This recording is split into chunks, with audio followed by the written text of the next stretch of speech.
of Euro Pacific Capital. You can see that little logo on his left shoulder, like a parrot on a pirate.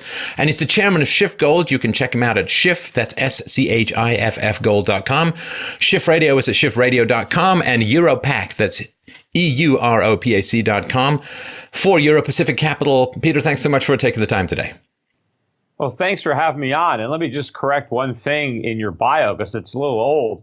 I'm no longer a frequent guest on any kind of mainstream media outlets. I used to be on CNN and Fox News and CNBC and Bloomberg and Fox Business and MSNBC. I was on every week for years, but I don't know, over the last couple of years, no one will let me on. So I think I've been officially banned from the mainstream TV.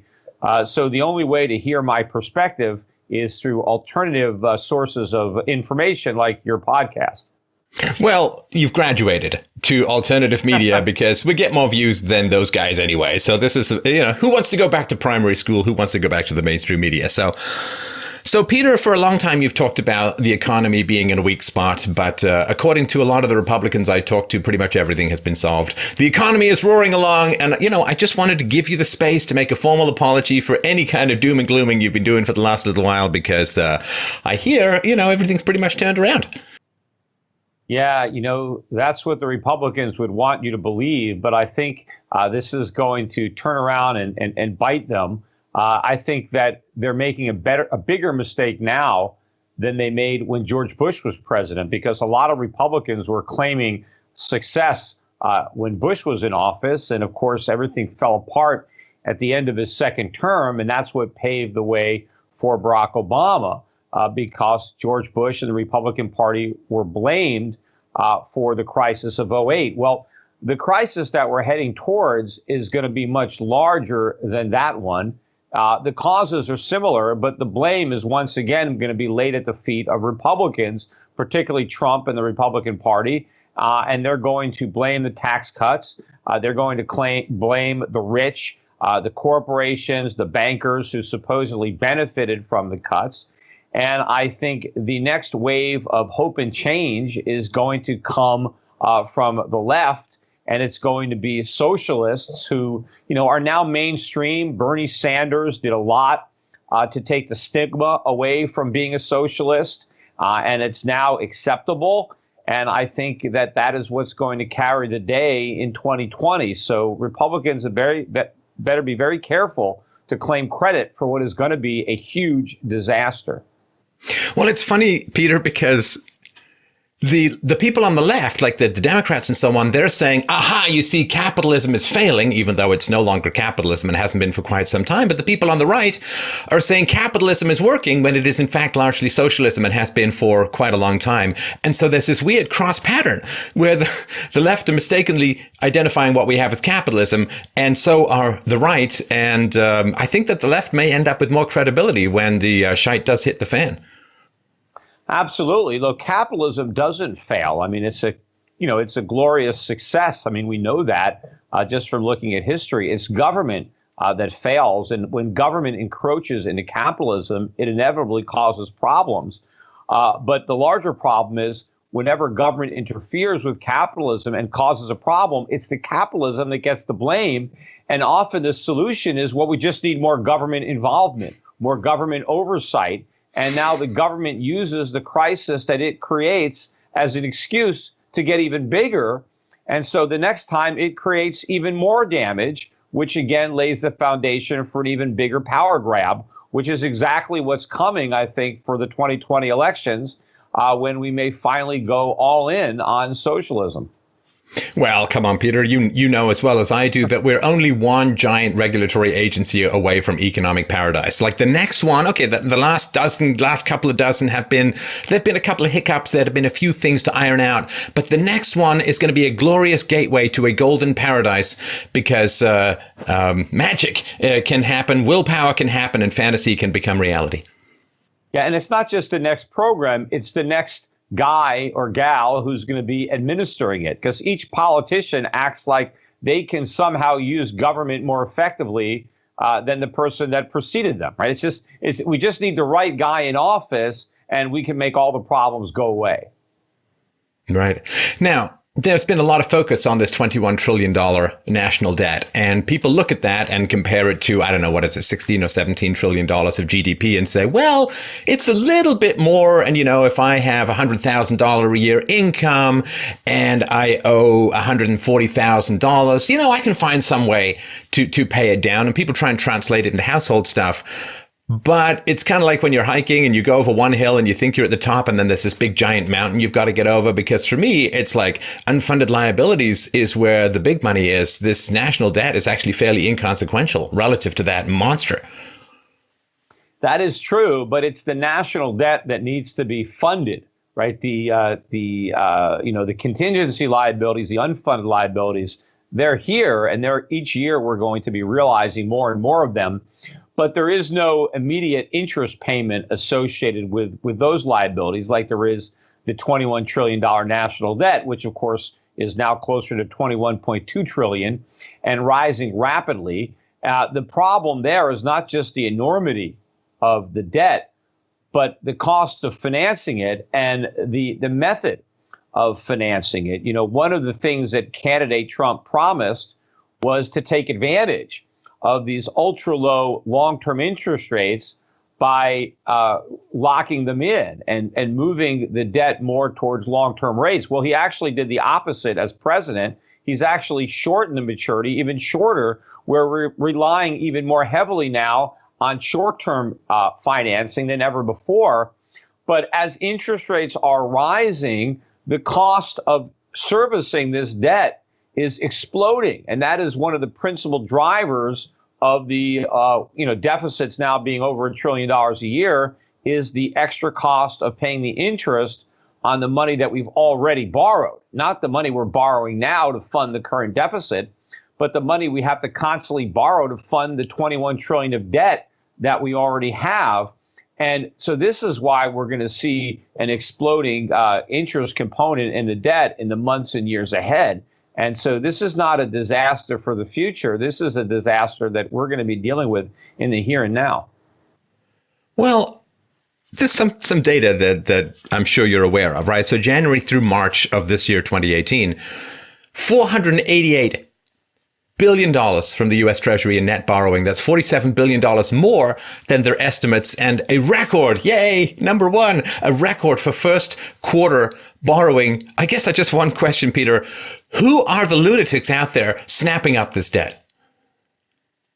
Well, apparently it's not supposed to be the Fed, because they said that they're not expanding their balance sheet anymore. I don't know who it is. I mean, I do think there are some foreign central banks that are still buying. I don't know why. They should be selling. But obviously somebody is buying that paper.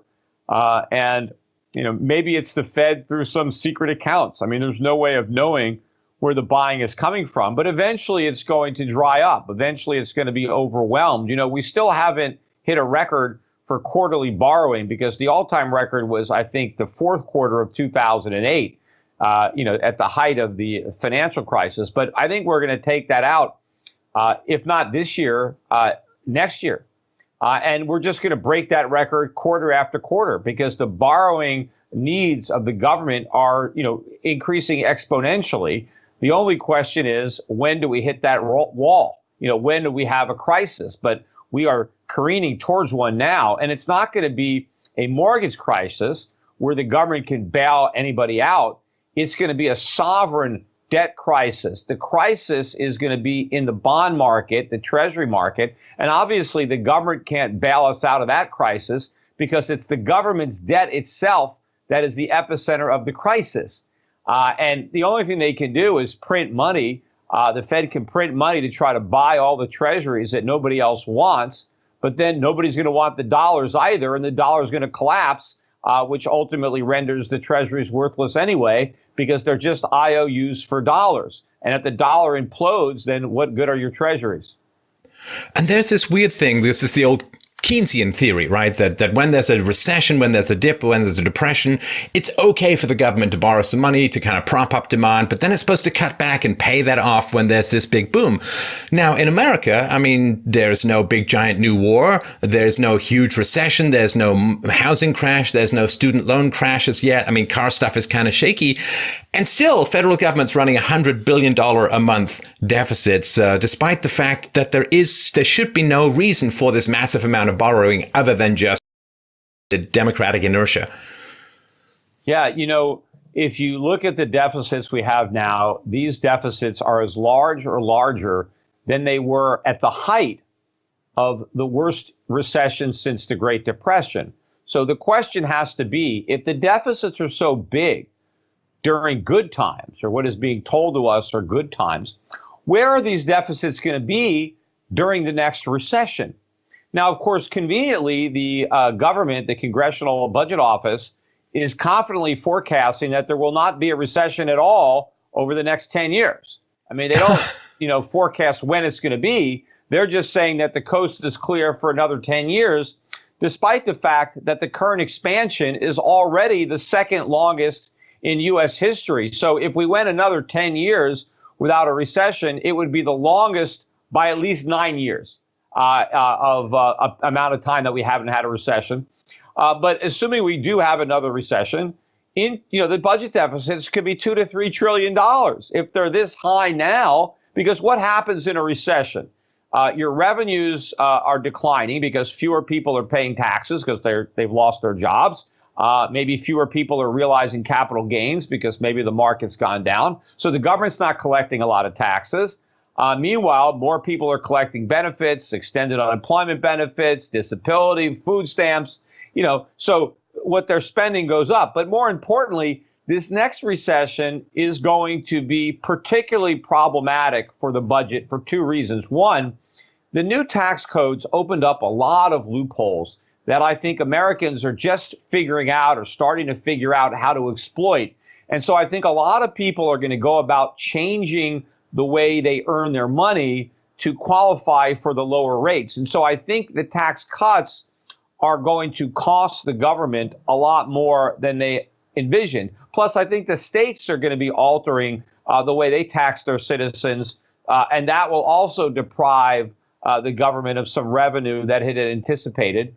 And then, as the recession hits, you're also going to have the interest rates continuing to be a big problem, whereas a lot of the short-term debt matures, and now it has to be rolled over at the new higher rate.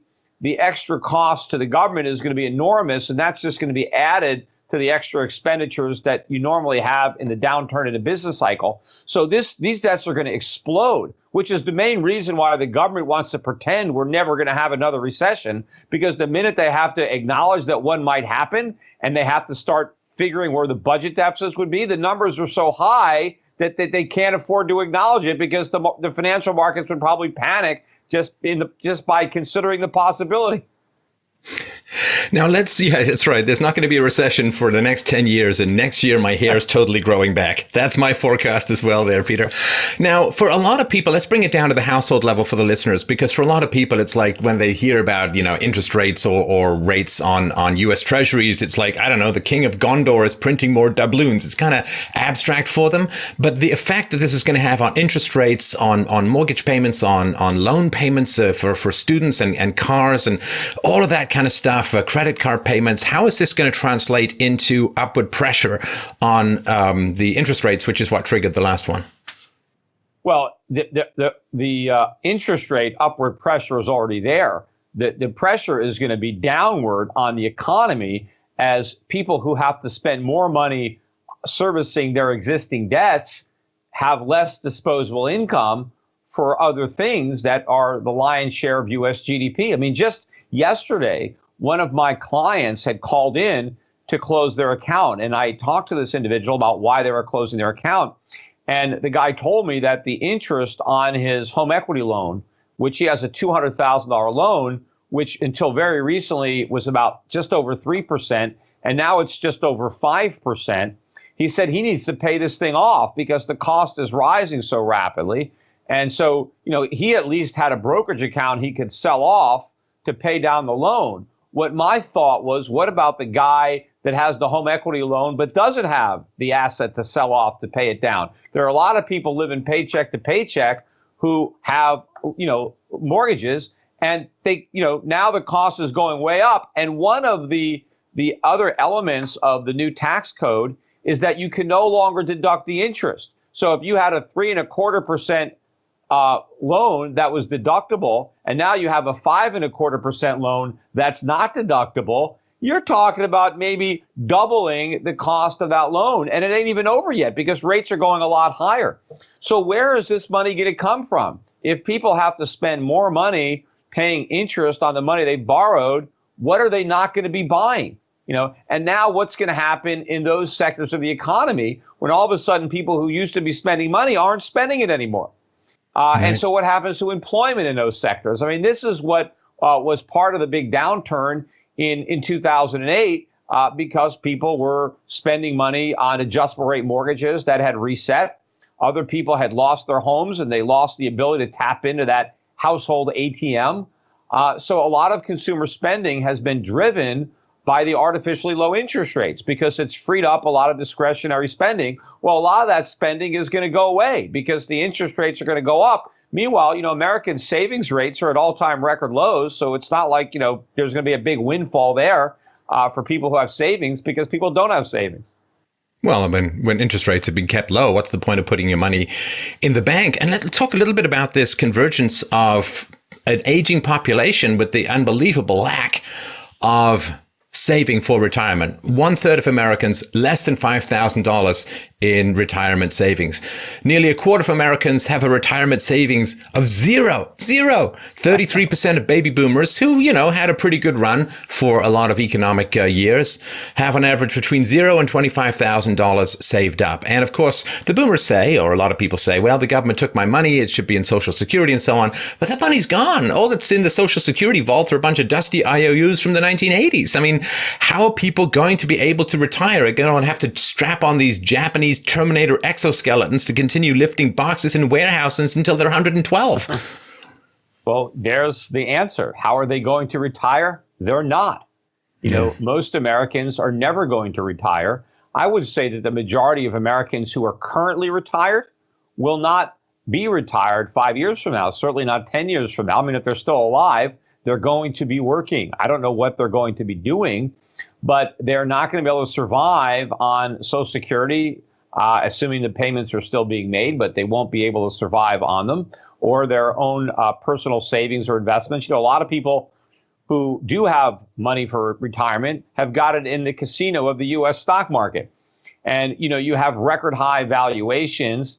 Stock prices could implode. And so, people have a lot less money saved up for retirement than they think because their retirement savings are now in the stock market. But if a lot of the retired people need to sell their stocks to actually spend the money, well, there may not be that many buyers and the market could implode. I think retirement in America is going to vanish the same way that the single income household has largely vanished, certainly from the American middle class. And that was a consequence of the last major dollar depreciation. That happened in the 1970s, right? The dollar lost 2/3 of its value during the 70s. Consumer prices responded by rising. Oil prices, the most, noticeable, but all prices went way up in the 70s as a result of the loss of value of the dollar. And of course, the dollar's destruction, the seeds of that destruction were sown in the 1960s with the big deficits to fund the war on poverty and the Great Society and the moon missions and the Vietnam War and all that.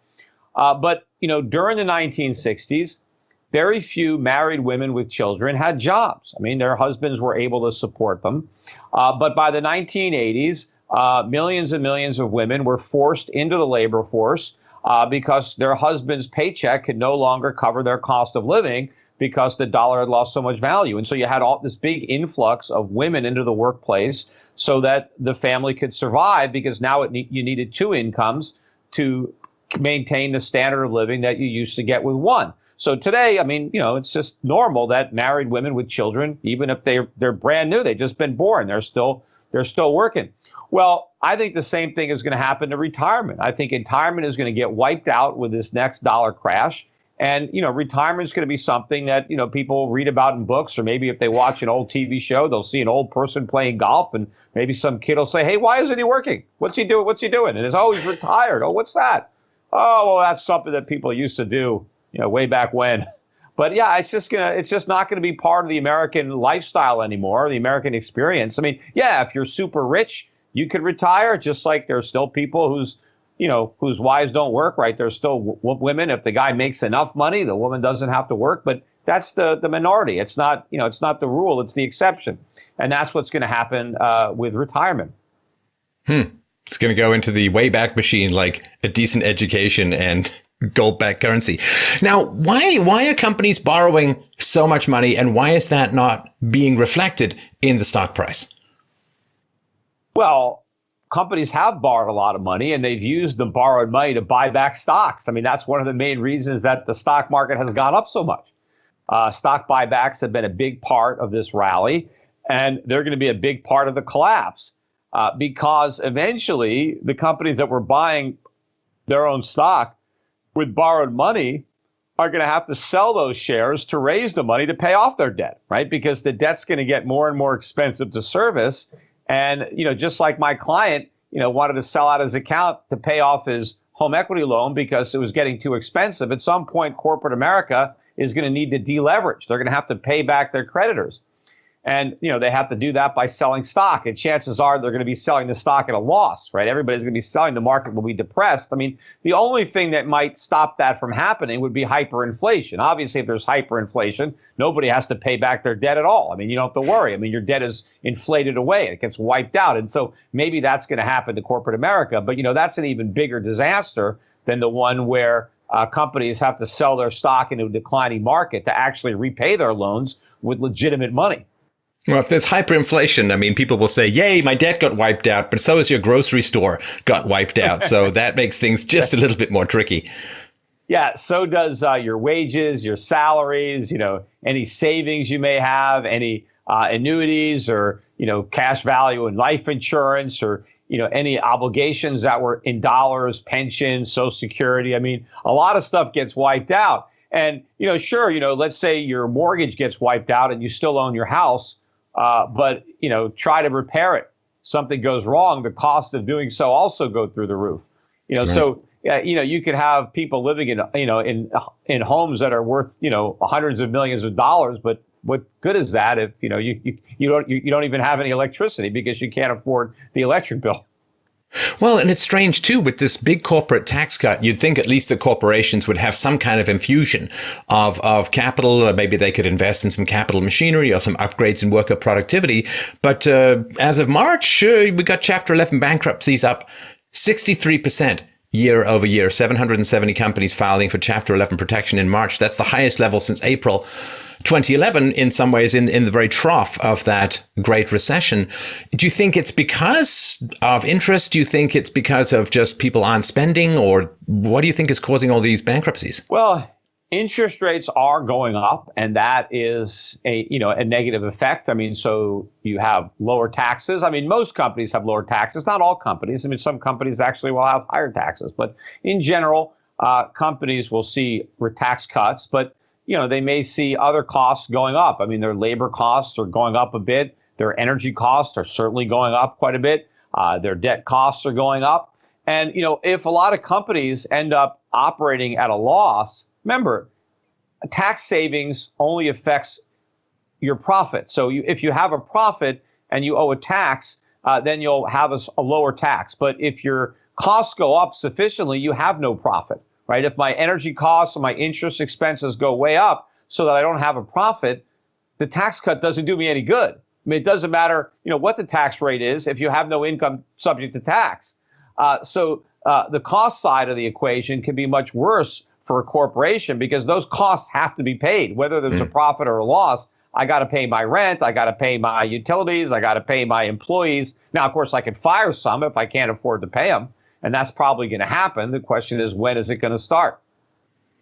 Well, and of course, firing people is getting a business when you've spent a lot of time training people and getting them up to speed and getting customer relations and having them understand your business and getting a working relationship. It's not, you can't just swap people in and out like Japanese dolls or something. I mean, when you fire people, it's hard to rebuild afterwards. Right, So, but you can't, they're not, that your employees aren't going to work for free. So no. if you can't afford to pay them, you got no choice.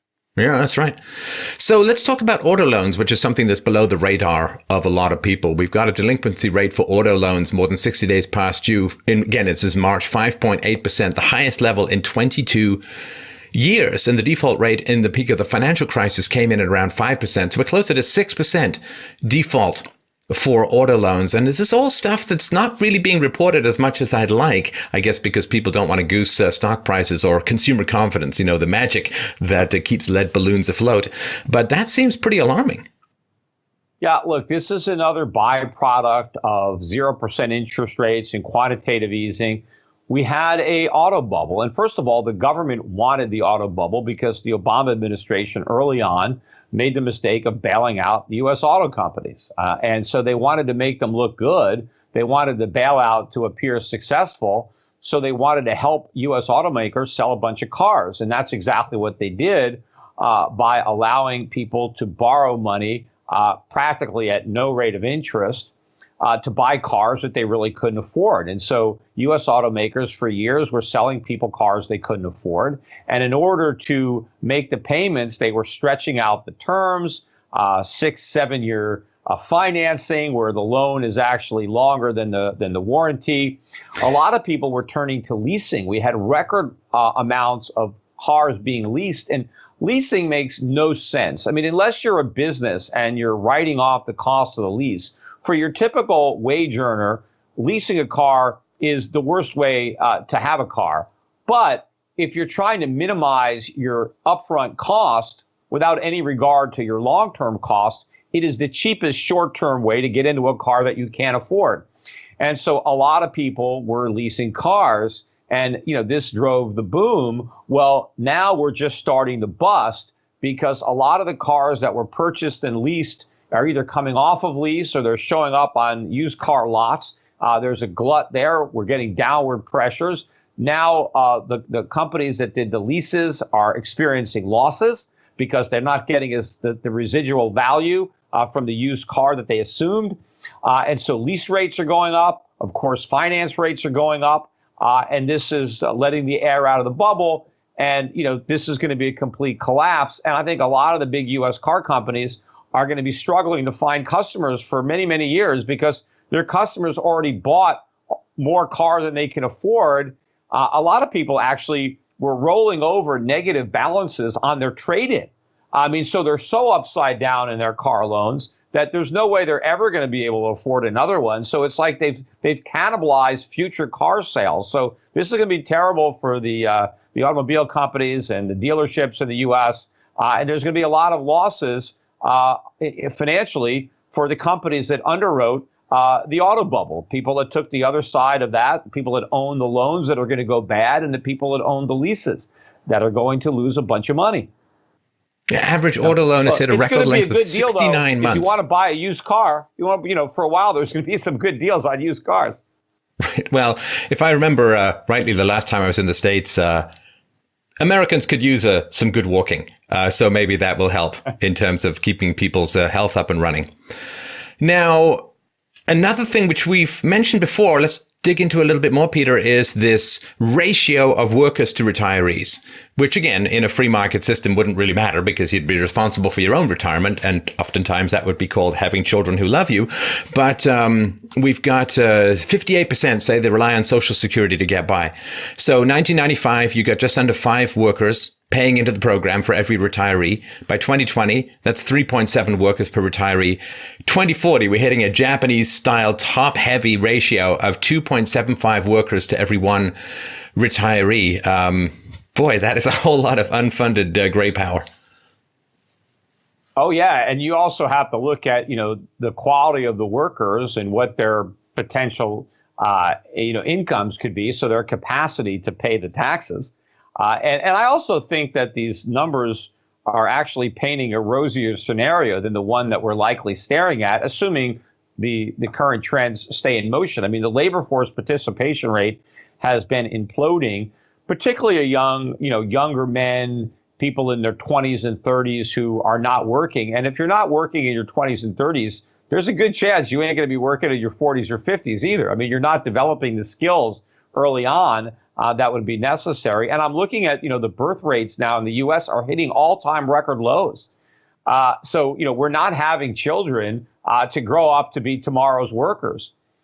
So the demographic problem is actually much worse than I think the statistics you're looking at. I think we're going to be at a point where maybe it's 1-to-1 between workers and retirees. Everybody's going to have one person that they're responsible for. But of course, that doesn't work, right? I mean, it's like you got all these people trying to ride in a wagon and they're relying on just a few people to pull it. Well, it becomes harder and harder for the people that are pulling to do it.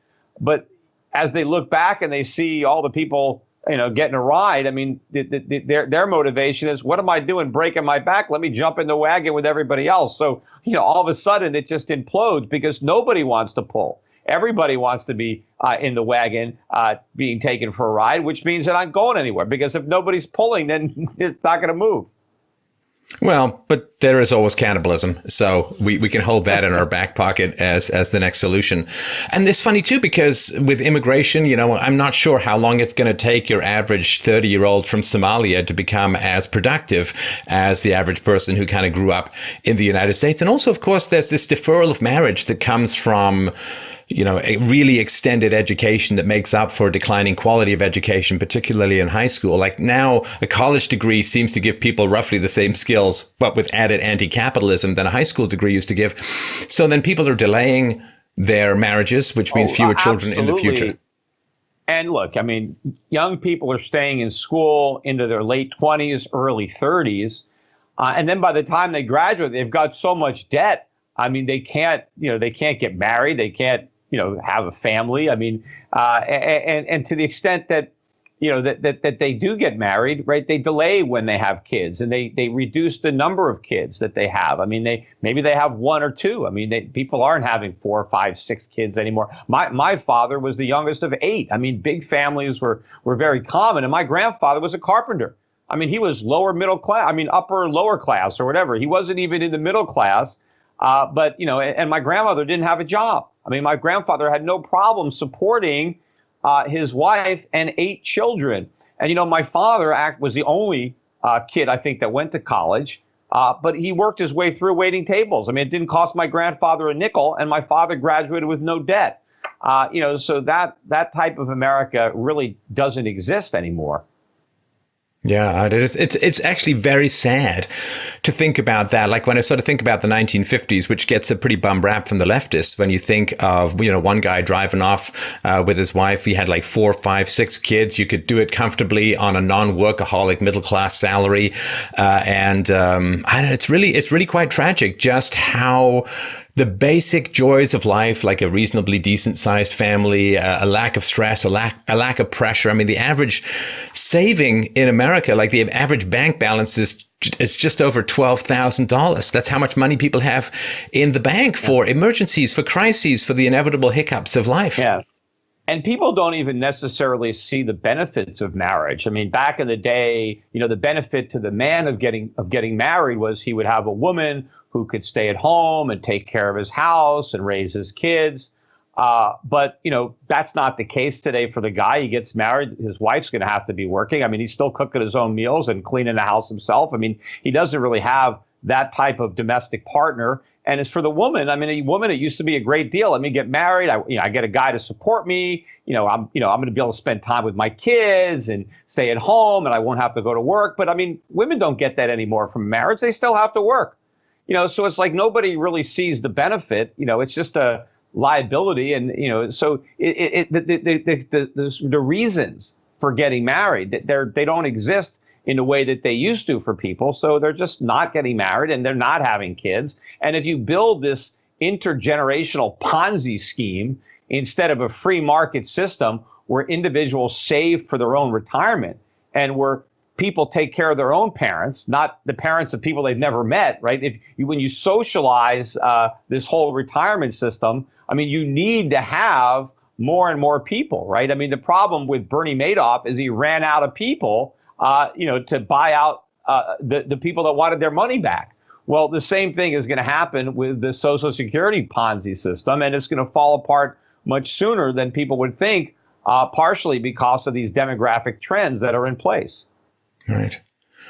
I do think that the value of treasuries around the world is considered to be a significant asset by both public and private institutions. And one of the reasons I think people are holding on to these treasuries is they don't want to find out what the floor price is, like what the basement price is, because China's, March, they sold $2.5 billion worth of treasuries, but they have like $1.2 trillion worth of US treasuries, but it's only 1.2 trillion valued at current prices. And I think that there's kind of a basement down there that could keep on going, that nobody wants to find out what these assets are actually worth, that they consider to be worth a lot. Well, that's because people forget they're only an asset because they're also a liability. And so the question is, whose liability is it? And it's America's liability. It's the liability of the U.S. taxpayer. We're the ones that are supposed to make good on all those treasuries. Well, not me. I live in Puerto Rico now, so it's not my debt anymore. But the Americans still living in the 50 United States, they are on the hook for these liabilities. And swinging back to what we were just talking about the young people, one of the other problems we're going to have is young people in America who are staring in the face. Right? They have a huge chunk. I mean, their student loans are small compared to their share of the national debt. And, we had these tax cuts recently, but they're simply a down payment on future tax hikes that are going to be necessary to repay the debts that were the byproduct of these cuts. So a lot of young Americans are going to be staring at confiscatory tax rates, not just Social Security, but income taxes. And what can they do? Well, it's a big world. Leave. Right? They just start emigrating. I mean, forget about immigration. It's emigration. And who is the likely to emigrate? The hardest working, the most ambitious, the smartest young people are going to say, you know what? I'm not going to stay here and give the U.S. government 50, 60, 70% of what I earn. I'm out of here. Right? Now, the U.S. government, we could try to keep people in by increasing the cost of the form to renounce their citizenship. But a lot of people won't care. They'll just leave and never come back. They won't even bother with the forms. They'll just go someplace else and work, And so as that happens, that just, accelerates the trend because now there's fewer people left to tax. And then the ones that are left, well, they have to turn up the heat on those because they have to do carry a bigger share of the load. And so now that just encourages more people to leave. Right. That's what you're seeing right now in the States, right? A lot of people in high tax states are leaving because they can get a better deal at a low tax state. That's going to happen, on a bigger scale globally. I mean, it's easier to move from one state to another, but, it's not impossible to move from the United States to another country. Look, all four of my grandparents emigrated to the United States. I mean, and they had to come across on these boats. It took like a week or two to come across from Europe, yet they all made it. They came here. And, the irony of it was they left Europe in search of freedom. And they wanted to escape big government. And, that's going to be the same reason that future generations of Americans are going to leave. They're going to be trying to escape exactly what my grandparents tried to escape. Right. Fiscal 2019, Peter, we have Treasury departments trying to sell $1.2 trillion of new bonds. Fed is trying to dump $600 billion of bonds in the same market. So $1.8 trillion of federal debt floating around that is going to have to try to be absorbed. Now, the Fed is trying to lower its balance sheet. We got Japan and we've got China, who are going to be propping up. The old enemy from World War II and the great enemy of the Cold War are now riding to Uncle Sam's rescue. I can't imagine they're going to keep doing this. I mean, Japan's debt to GDP is ridiculous. China is facing some significant demographic issues because they can't get people to have more than one baby very easily. I don't know. I think there could be a free fall, and let's help people understand what can happen with that. Yeah, look, when we did quantitative easing 1 and 2, the biggest buyers were A, the Federal Reserve, and B, countries like China and Russia and Saudi Arabia and a lot of Latin American countries. everybody was loading up on U.S. Treasuries, and that's the only reason we were able to get away with selling as many as we did. But if the Federal Reserve actually did what it is claiming it is going to do, right, not only would the Treasury not be buying bonds, because remember, we were doing $1 trillion a year of QE. So that just the Federal Reserve was buying all by itself more bonds than the Treasury was selling, right? But if the Treasury now is selling $500 billion a year of Treasuries, not only does the Treasury not have the Fed to buy, but it has to compete with the Fed as a seller, right? There's now your biggest buyer becomes another seller of exactly what you're selling. Although technically what happens is the Federal Reserve simply allows the bonds to mature, and now the Treasury has to sell extra bonds to repay the Fed. But it just ends up meaning that we have massive selling and there are no buyers. And I don't believe that the foreign central banks are going to be there the way they were the last time around. So who is going to buy all of these low-yielding treasuries? Nobody. It is impossible. So either one of two things have to happen. Interest rates skyrocket to the point where we attract some buyers, but of course, if interest rates rose high enough to attract buyers, we couldn't afford to pay, and we'd have a worse financial crisis than the one we had in 2008. The alternative is that the Fed doesn't do what they're saying they're going to do, but does the opposite. Instead of shrinking its balance sheet, it blows it up even bigger. We have QE4, which is what I think is the actual scenario that is going to take place. And when the markets figure this out, it is a game changer. The bottom is going to drop out of the dollar. You know, the dollar is going to tank and the price of gold is going to go ballistic. And people are going to realize finally what they should have realized all along, that this policy was an abysmal failure, that it wasn't a success. It was a disaster. Oh, it's horrifying, Peter. I mean, it's like having a convenience store, running up your Visa bill, buying stuff in your store and claiming that you're becoming rich. I mean, it is just horrendous. You end up poorer. So let's talk about inflation. Ooh, inflation. So they say, well, we don't want it to get much above 2%, but maybe it'll get a little bit above 2%. Most recent measure I've got here, 12-month inflation growth in March came in at 3.13%. That's the highest rate in almost 12 years. And, you know, I guess 3%, it doesn't sound like a lot, but man, that accumulates pretty quickly over time. Oh, yep. And it's going to get a whole lot worse. You know, for a while, the Fed was saying we need to keep inflation, or we got to get it back to 2% because it's, below 2%. And of course, there's no reason to try to make inflation higher. If inflation is 1%, that's not a problem that needs to be solved. I mean, if anything, I would say if it's 1%, then it should be zero. Let's try to make it lower. But the Fed was like, no, it's not enough, right? The cost of living is not rising fast enough. We want to make sure that consumers have to pay even more money for the goods and services that they need and that they want. But now the Fed is saying, well, we're okay with inflation that's symmetrical around 2%. And what they mean by that is that, well, for a long time it was below 2%.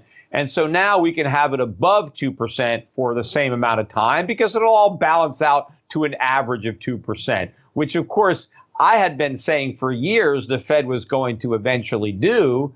They were going to make that excuse because they don't want to do anything to try to depress the increase in inflation, because that would collapse the whole house of cards economy that the cheap money policy built. So now they have to rationalize why prints above 2% are okay.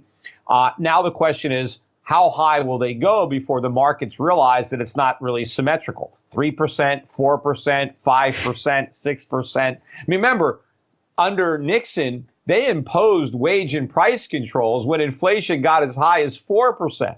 So we're not that far below 4% now. And if 4% is so bad that you're going to have wage and price controls, if it's 2.5%, 3%, why take any chances? And you would think the Fed would be more aggressive. And, when we had 4% inflation under Nixon, we had a totally different CPI back then. It was far more honest. In fact, if we calculated prices today, or price increases using the exact methodology that was used when Nixon was president, we would find that the prices are already rising faster than 4% a year. So we're already beyond the point in reality where wage and price controls were tried, and obviously they failed because they attacked the symptom rather than the cause of the disease. But this is something I thought the Fed would do. Inflation is going to get a lot higher. And ultimately, the markets are going to realize that when it comes to inflation, the Fed is, all bark and no bite. And the dollar's just going to implode, as I said before. And there's nothing really, I think, left in the chamber, because if this kind of spending, this kind of debt accumulation, and these kinds of distortions are happening right at the height of an economically strong time, when the recession hits, and this idea that it's going to just stretch out forever. I mean, the US is right now in the second longest recovery in history. If it goes on for just over a little over a year, it's going to be the longest. It's going to be the longest one. The previous one was then in the 1990s, when, arguably there was this massive evolution in computer technology that helped out a lot. So yeah, US has a recession every 6.5 years, and this one's stretching out, and the idea it's just going to keep going is ridiculous. Right. And people make the mistake of believing that a recession will somehow put the brakes on inflation. It won't. I mean, they forget about the 1970s when we had stagflation. Well, we're going to have stagflation again, only more inflation and a weaker economy. It's going to be a much bigger dose than what we suffered during that period of time. And of course, the Fed, when the Fed is confronted with the dual problem of inflation and recession, they don't know what to do. Because their traditional Keynesian remedies are diametrically opposed. If you're fighting inflation, you are raising interest rates, right? You're tightening up on money. But when you're fighting recession, you're cutting rates and loosening up on monetary conditions. Well, what if you have inflation and a recession happening at the same time? I mean, you can't ease and tighten, at the same time. You got to choose. And politically, what is the choice that's going to have the least amount of resistance? It's going to be, let's try to stimulate the economy. Let's try to create employment, create growth. Of course, it doesn't actually work, but they're going to say, inflation be damned, and they're going to, cut rates, which is basically fueling the inflationary fire that is already probably burning out of control. Well, this is the thing, right? So you got the 2000 recession, you got 2008 recession. The Fed cut interest rates 500 basis points. But right now, Fed funds rate is under 1.75%. So you get some new recession, they get 175 points cut, and you got a zero interest. And I mean, are they going to go to negative interest rates? Are they going to try and pimp us a hooker so ugly she'll pay us to go on a date? I mean, this is just completely bizarre. And, but they're going to be, in real terms, interest rates are negative right now. They're just not negative nominally. But if you look at where even the official inflation rate is right now, it's higher than the Fed funds. And I think that when the next recession starts, inflation is going to be even higher than it is now. And so when they cut rates back down to zero, the real negative rate of interest is going to be even higher than what it was, the last time we had rates at zero. And of course, you're talking about a minimal amount of stimulus for a massive collapse, because the bust is normally proportionate to the boom. And this was, even though it didn't feel like it, this was a huge boom based on the amount of stimulus that the government needed to create it. And the damage done to the economy is also proportionate to the stimulus that is artificially injected. That's where you make all these bad malinvestments and misallocations of capital and resources and all kinds of excess speculation. So all this stuff has to be unwound. But then in order to try to stimulate us out of that, remember, in order to stimulate us out of the bursting of the dot-com bubble, they had to blow a housing bubble. The housing bubble was bigger than the dot-com bubble, and that allowed us to mitigate the severity of the recession, and we had another big boom. And then when that bigger bubble busts, we inflated the bubbles that we got now, which are bigger than the dot-com bubble and the housing bubble combined.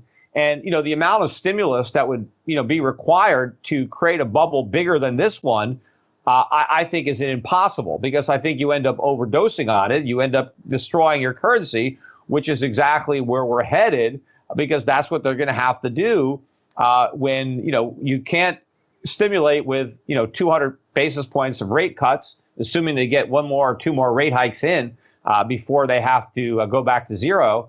So it's just going to be quantitative easing. That's going to be the only arrow left in their quiver. And it's going to have to be much bigger than what we got with QE3. They were doing 85 billion a month. What are we going to have to do? 150 billion a month, 200 billion a month? Who knows? Well, and at some point, people are going to figure out that the Fed keeps reversing course without explanation and never going to trust it again. So let's close off with something that was floated recently politically. And, like you, I love taking my economic advice from someone who looks like he combs his hair with a balloon.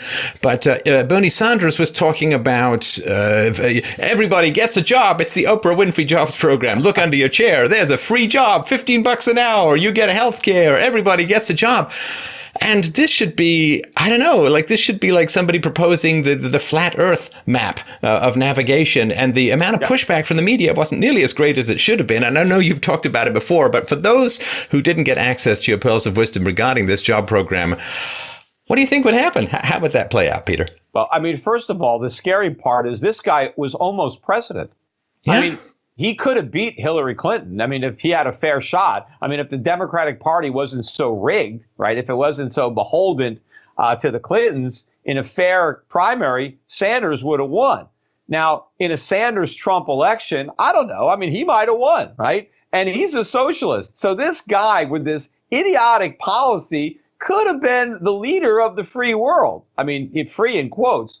But, the fact that he can even have a policy like this as a senator, which is really just a blueprint for socialism. It's about government, employing all the people, because that's basically what the effect of this plan would be. Everybody would work for the government. But of course, when the government employs everybody, there's no productivity. Everybody had a government job in the Soviet Union, but, you want some bread, stand on an 8-hour line.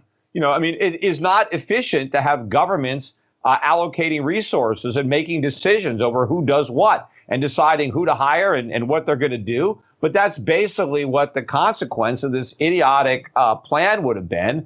But not only was he not laughed out of Washington, but he got a bunch of other people to co-sponsor this bill. And you read articles about it and taking it seriously. It should be completely condemned.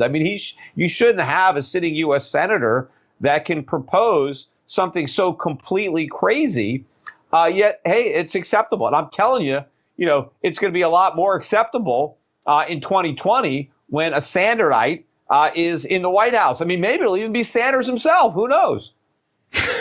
Well, for a guy who didn't get his first job till he was 40 and then in government, I would expect him to know little more. So I just wanted to remind people, certainly check out schiffradio.com, an excellent podcast also available on YouTube. Schiff Gold for your gold purchasing needs is a great site, schiffgold.com, and Europac with a C.com. If you want to take the place of the guy who had to pull his money to pay his loan, I think there's a slot open. Peter, as always, a great pleasure to chat. Thanks so much for your time. My pleasure, Stefan.